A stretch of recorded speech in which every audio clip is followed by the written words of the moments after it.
اس نشست کے اعتبار سے میرا الوداعی تحفہ ہے آپ کے لیے، اور وہ یہ کہ میری جو دینی، ملی، تاریخی، سیاسی، عمرانی جو سوچ ہے، جو فکر ہے میرا، جو 50 برس سے زائد عرصے کے مطالعے اور غور و فکر پر مبنی ہے، جس مطالعے میں میری آنکھیں بنیادی طور پر قرآن اور حدیث ہیں، لیکن یہ کہ دنیا کا مشاہدہ، کھول آنکھ، زمین دیکھ، فلک دیکھ، فضا دیکھ، دنیا میں کیا ہو رہا ہے، کیا کیا عوامل ہیں، ماضی کیا تھا، ہم کہاں کھڑے ہیں، اب کہاں جانا ہے، اس پر میری ایک سوچ ہے، میرا فکر ہے۔ پھر یہ کہ ہماری اخروی نجات کا دار و مدار کس چیز پر ہے۔ تاریخ کے بہاؤ کو نہ میں روک سکتا ہوں، نہ آپ روک سکتے ہیں، وہ تو ڈانگ بہتا رہے گا، اور اس کو فیصلہ کرنے والا صرف اللہ ہے۔ کسی فرد بشر کے اختیار میں نہیں ہے کہ وہ تاریخ کے بہاؤ کو موڑ دے۔ ہاں، محمد رسول اللہ نے موڑا تھا صلی اللہ علیہ وسلم، لیکن یہ ہے کہ ہم اس تاریخ کے بہاؤ میں تنکوں کی طرح بہتے چلے جائیں، یا یہ کہ ہمیں کچھ کرنا ہے۔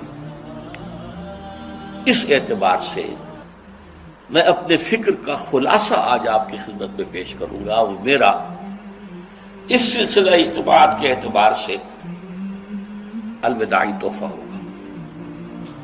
اب میں آغاز کر رہا ہوں۔ پہلی بات،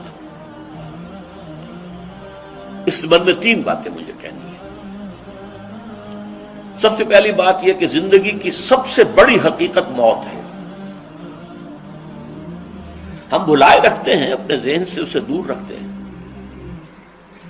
لیکن واقعہ یہ ہے کہ زندگی کی سب سے بڑی حقیقت موت ہے۔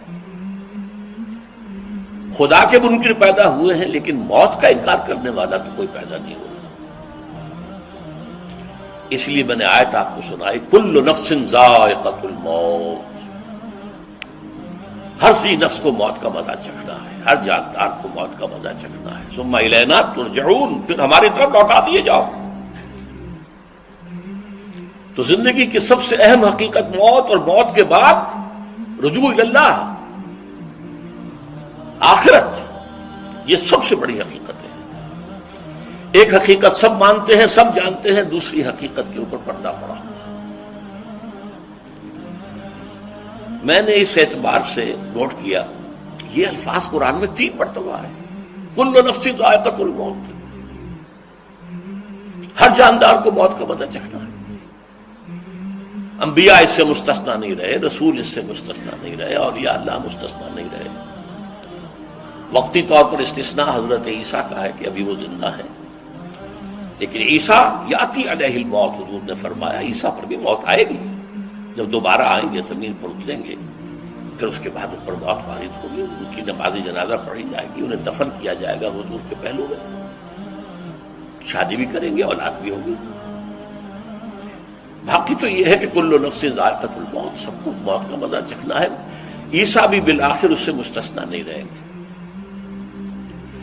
بلکہ قرآن میں ایک جگہ کہا گیا ہے افإن مت فهم الخالدون،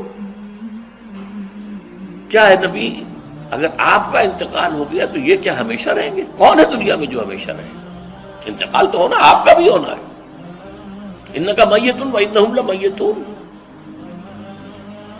یہ تو مختصر ترین الفاظ تھے۔ اس سے آگے بڑھیے، سورہ انبیاء میں فرمایا کل نفس ذائقۃ الموت وَنَبْلُوكُمْ بِالشَّرِّ وَالْخَيْرِ فِتْنَةً وَإِلَيْنَا تُرْجَعُونَ، ہر جاندار کو موت کا مزہ چکھنا ہے، اور اس سے پہلے پہلے ہم تمہیں آزماتے رہیں گے، خیر کے ذریعے بھی، بھلائی دے کر، صحت دے کر، دولت دے کر، اولاد دے کر، شہرت دے کر، اور برائی کے ذریعے سے بھی، تنگ دستی دے کر، بے عزتی دے کر، اہانت دے کر، ذلت دے کر،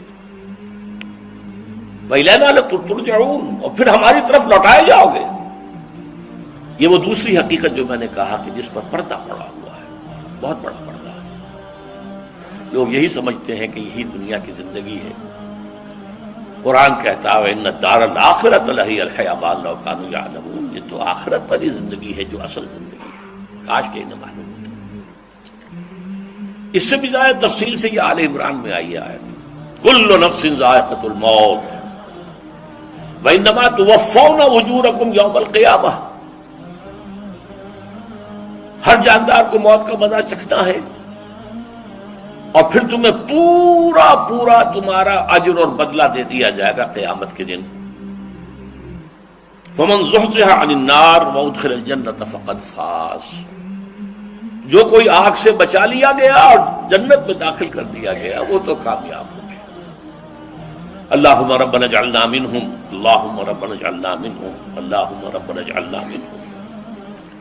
وما الحیات الدنیا الا متاع الغرور، اور دنیا کی زندگی تو سوائے دھوکے کے سامان کے اور کچھ نہیں۔ دھوکہ کس معنی میں؟ یہ تمہیں اصل زندگی سے غافل کر دیتی ہے۔ تم کہیں سفر پر جا رہے تھے، تمہارا کہیں گھر تھا، تمہیں واپس آنا تھا، تم راستے ہی میں کسی دلچسپی میں ایسے مگن ہوئے کہ گھر بار سب بھول گئے۔ یہ تو تمہارا عارضی سا سفر تھا، تم نے اسی کو اپنی منزل بنا لیا، اپنا ٹھکانہ بنا لیا، تو دھوکہ دیا اس نے تمہیں۔ ویسے دنیا کی زندگی دھوکہ نہیں ہے، بڑی حقیقت ہے، اس لیے کہ حضور نے فرمایا انما الدنیا مزرعۃ الآخرہ، یہ دنیا آخرت کی کھیتی ہے، یہاں بو گے تو وہاں کاٹو گے، یہاں کچھ کمائی کرو گے تو وہاں اس کا بدلہ ملے گا۔ اس اعتبار سے دنیا بہت بڑی حقیقت ہے، ایک ایک لمحہ بہت بڑی قیمتی شے ہے، لیکن اگر یہ دنیا تمہیں آخرت سے غافل کر دے تو اس سے بڑا دھوکے باز اور کوئی نہیں۔ یہ اصل دجال ہے۔ میں نے تقریباً 60 برس کی عمر کو جب میں پہنچا تھا تو موت کا انتظار شروع کر دیا تھا۔ میرے قریبی احباب کو معلوم ہے، میں کہتا رہا، یہ بھی کہتا رہا کہ بھائی میں اپنے حصے کا کام کر چکا، جتنی صلاحیت اللہ نے دی تھی، جتنی بھی میرے اندر استعداد تھی، میں اس کو بھرپور طریقے پر استعمال کر چکا۔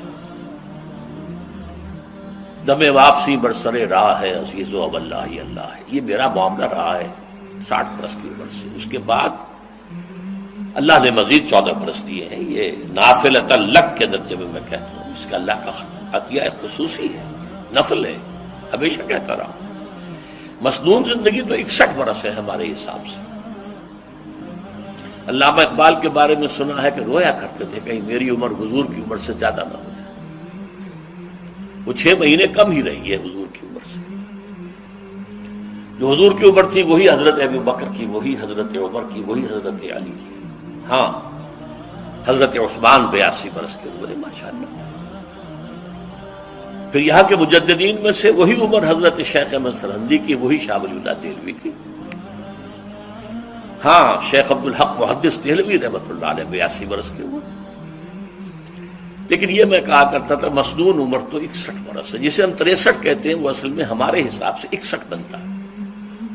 وہ 63 قمری ہے، جو 9 دن کم ہے قمری سال جو ہے وہ شمسی سال سے۔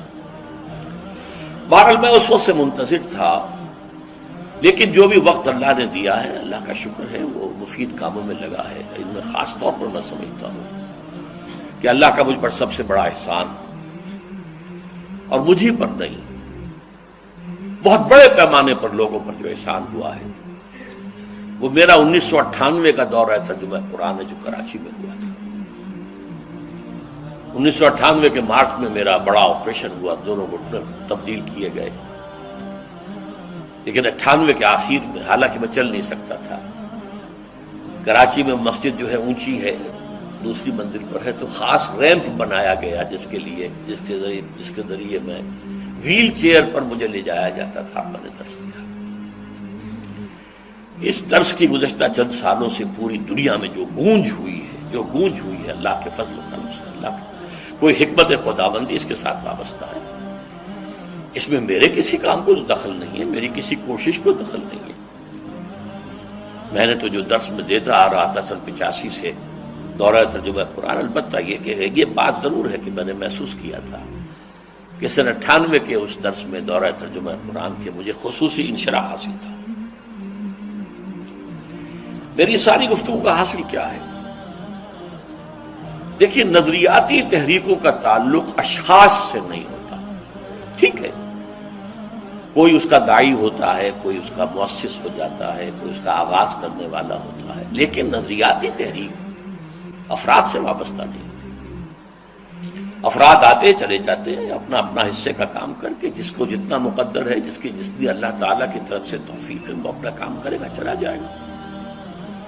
یہ چمن یوں ہی رہے گا اور ہزاروں جانور اپنی اپنی بولیاں سے بول کر اڑ جائیں گے۔ مبارک ہیں وہ لوگ جنہیں قرآن کی بولی بولنا نصیب ہو جائے۔ وَإِنْ يَحْسَبُ أَنِّي مِنْهُمْ، مجھے گمان ہے، اللہ کا فضل ہے کہ میں ان میں سے ہوں، میں نے قرآن کی بولی بولی ہے۔ اور قرآن مجید کو جیسا کہ وہ ہے، ایز اٹ از،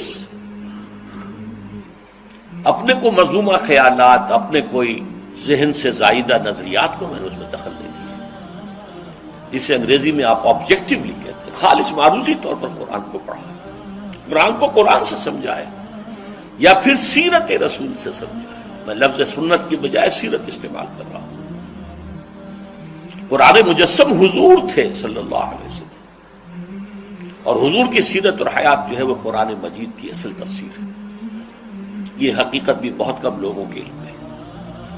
وہ احادیث کا نام تو لیتے ہیں، احادیث بھی ہے، سیرت بھی تو احادیث ہی سے ہمیں ملتی ہے، لیکن میں خاص طور پر سنت یا حدیث کی بجائے سیرت کا استعمال۔ قرآن کی دو سورسز ہیں، قرآن خود اور سیرت رسول صلی اللہ علیہ وسلم۔